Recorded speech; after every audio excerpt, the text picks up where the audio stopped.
Can I ask you a question? Yeah. We were having a discussion today about rebirth. About rebirth. Yeah. And the difference between rebirth and reincarnation. Is there a difference? Really speaking, it isn't rebirth. It's birth dependent on. In other words, it's birth dependent on the previous karma, on the karma. Yes, that's true. But it is not something which goes from here to there. Because what rebirth is concerned with is the five khandhas. Five khandhas. What is concerned with the five khandhas, you have to have something there of the khandhas which goes on like this. But that doesn't. Nothing which will go on. Khandhas die completely, all of them. But the chitta doesn't die. The chitta isn't involved in rebirth in the sense that it's reborn. It isn't. It's just a continuum. But the thing is, that because of our vichara, we don't see that. And because of our vichara, when we come to the time of death, there's a terrific wanting to live. So grasp. And we grasp another life. The grasping comes from the Chaitanya, which is so set up by the kilesas, also by the karma. Karma, that person, makes them want to live. And making one want to live involves the kilesas. Must have the kilesas.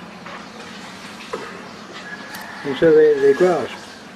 And as all the practicing bhikkhus say, they're not afraid of death, they're afraid of rebirth.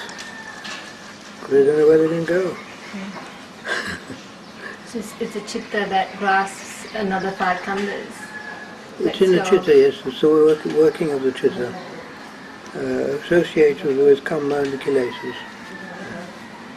So you don't actually call it a soul. This person is... Yes, what arises from that is something new. But the khandhas, the kilesas go on, and the khandhas go on. They're factors of the chitta.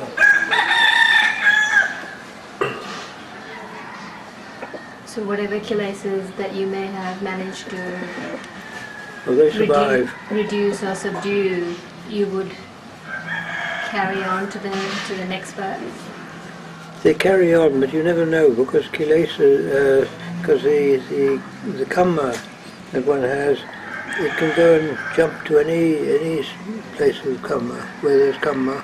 It hasn't actually come to fruition, and it can be karma immediately from the previous environment, or from 1,000 years ago. We just don't know. We have to develop the panya. Seeing the body's part of it. Also seeing the nature, the change, getting old.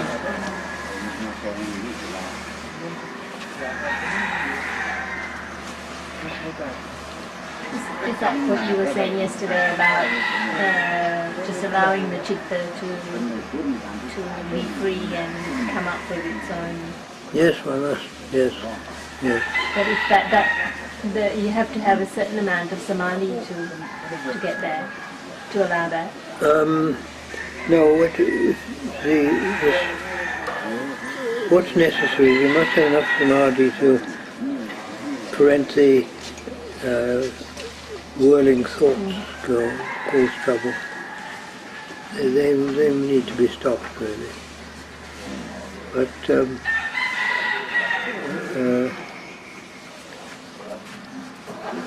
see the chitta like that is, if one leaves it free, it'll go to where it's necessary, where it's automatic. automatically goes in the right place. If one tries to do it for oneself, usually it goes all wrong. Because the self has kilesas involved with it. And the aim of this, I mean, seeing the body change into an old body like that, it shows up the impermanence of everything in each other. And this is one of the things that's very important. So is that just something that would happen to anyone if they're getting to a certain level of samadhi, or is it certain personalities or certain people who practice It's typical, but it doesn't happen the same way for everyone. It's the sort of thing that happens.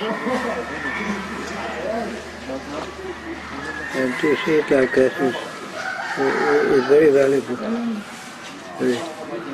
When it's seen like that, it goes in quite deep too, because one hasn't tried to do it, it's come up automatically. So it's an affair of the chitta. It goes into the chitta.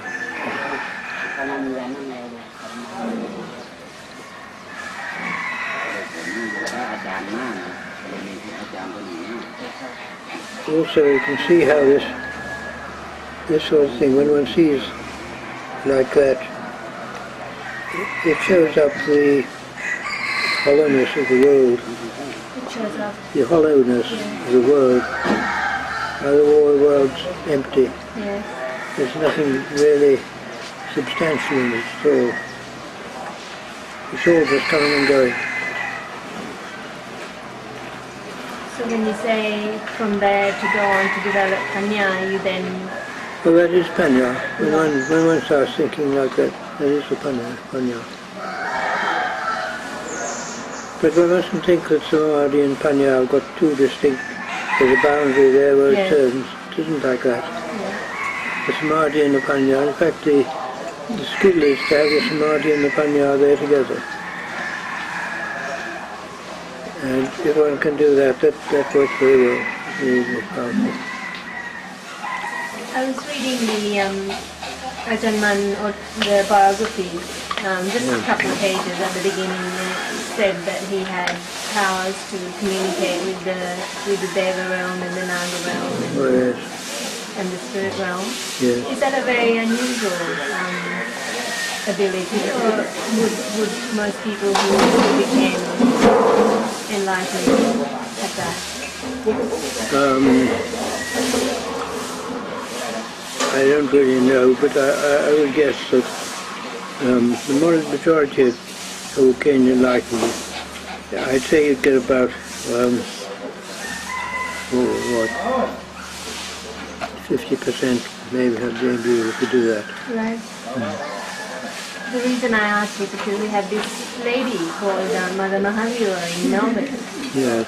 She's an association called the Infinite Wisdom Society, which is a branch in the US. Yes. And she often talks about the Naga realm and the Deva realm and what goes on. Oh yes. And she's very believable in the way she talks about it. Yes.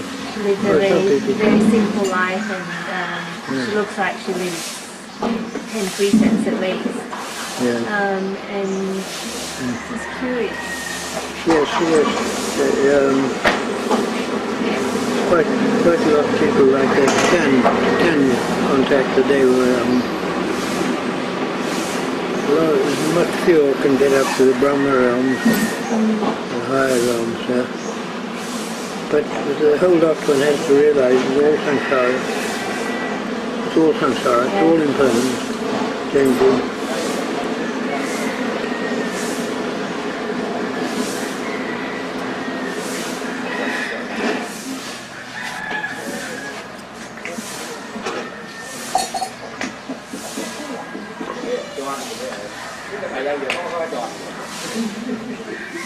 Understanding of reincarnation was the Hindu idea that the soul is reincarnated in a different form. Yes. And that was the discussion this morning, where she said that the reincarnation is the same. as rebirth, and that in Buddhism there is a soul. It's a chitta. The trouble with the word soul is that nobody knows what it means. Yes, but in the Christian sense, soul is a permanent entity, isn't it? I think so. I'm not sure. But that's not the way in Buddhism. The chitta is one of the 500. No. Not the 500. The 500 are all connected with the world. Chitta is not. Chitta doesn't die. Chitta is the fundament. Really, you can say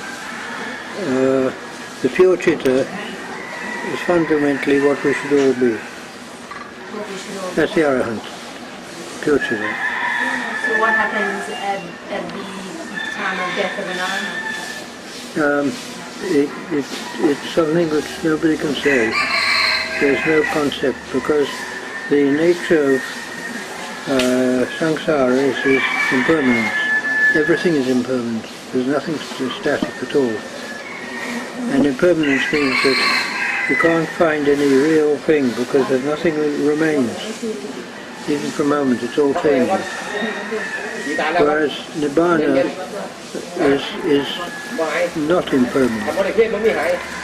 How can you say it's permanent? Both don't apply. All the categories don't apply to Nibbana. And because of that, what happens to the arahant after death is something that's completely beyond the world. The world can't understand. But it's something that the people who get there, they say, of course, it must be like that. There's no other way. It's the truth.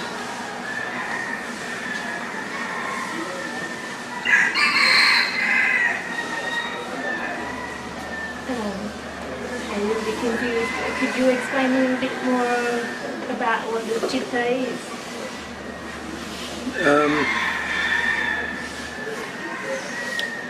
What it is, it's the one who knows. It can only go by its characteristics. And it's the one who knows all the time. Knowing is the nature of the chitta, but it doesn't mean to say one always knows rightly. One only knows rightly if one's got purity. But in the nature of knowing, the chitta, when vijnana is presented as an object, then the chitta joins up and becomes vijnana. Vijnana, I take it, means dualistic, goes dualistic, because it means we is to divide, and jnana, divide in knowing. This means the chitta becomes two, the objects and the subjects. And because it's that nature, and it's impermanent, this is in samsara, immediately, and has to come up again, and immediately disappears, again. Whole things changing all the time. But when it reverts back to the chitta, the pure chitta, then that change doesn't take place like that. So in the Satipatthana, when you do Chittanupassana, is that what is arising in the chitta, the watching? One must understand the Satipatthana, the whole of that, in fact the whole of the teaching of the Buddha is method. It's a method of leading to Nibbana. And the whole of the teaching of the Buddha is not lokutra. It's not beyond the world. Because to go beyond the world, to go beyond what people in the world understand. So it would be no use. And so the Buddha was clever, and he saw that you've got to give them give people something they can work on, something they can really do. And so he taught the doctrine of having the view with a view. And that view is the view of, it's a right view leading to Nibbana. But it's not, you must never think that what the Buddha taught is absolutely true. It's not absolute. The absolute you can't say anything about. It's way beyond.